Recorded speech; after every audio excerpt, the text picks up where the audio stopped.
স্রোতকে চরিত্রহীন বলে সকলের সামনে অপমান করলো সার্থক। বন্ধুরা, ভিডিওতে লাইক দিয়ে দেখতে থাকুন।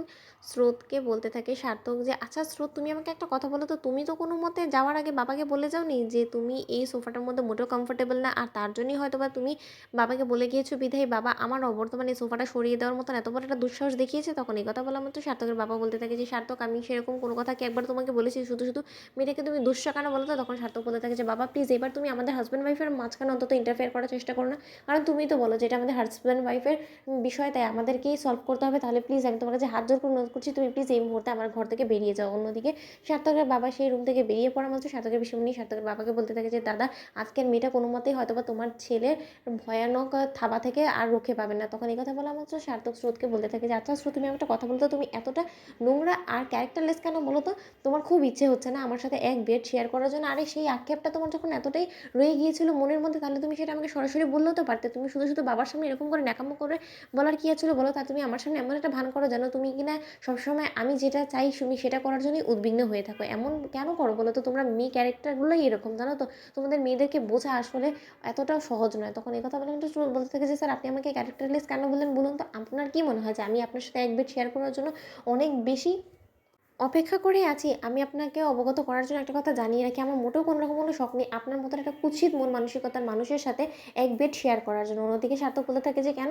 তুমি তো মনে করে নিয়েছো যে আমি হয়তোবা তোমার সেই ছ্যাচরা বন্ধুদের মতন, যারা কিনা তোমার সাথে উঠতে বসতে যেখানে সেখানে বসে যায় কমফোর্টেবলি।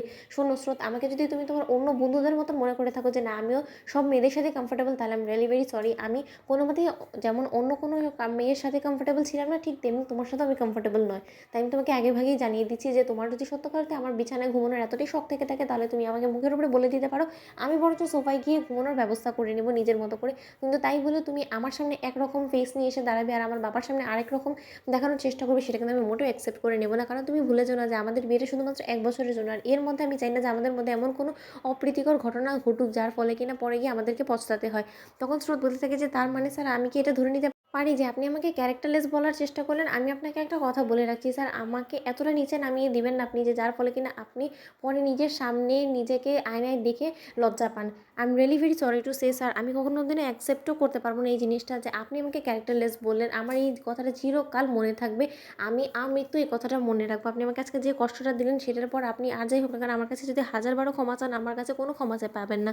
তখন সার্থক বলতে থাকে যে, তোমার কাছে ক্ষমা চাওয়ার শখ বা আকাঙ্ক্ষা কোনোটাই আমার নেই, কারণ আমি খুব ভালো করে বুঝতে পেরে গিয়েছি তোমাদের মেয়েদের আসল ক্যারেক্টারটা। তাই তোমাদের মতন মেয়েদেরকে না আমার কোনো রকম কোনো পাত্তা দেওয়ারও কোনো শখ নেই। তাই তুমি নিজেকে নিজে ইম্পর্টেন্স দিতেই পারো, আমার তাতে কোনো কিছু যায় আসে না। তুমি থাকো তোমার মতো করে। তোমাদের ভিডিওটি ভালো লাগলে লাইক, শেয়ার, সাবস্ক্রাইব করতে ভুলো না।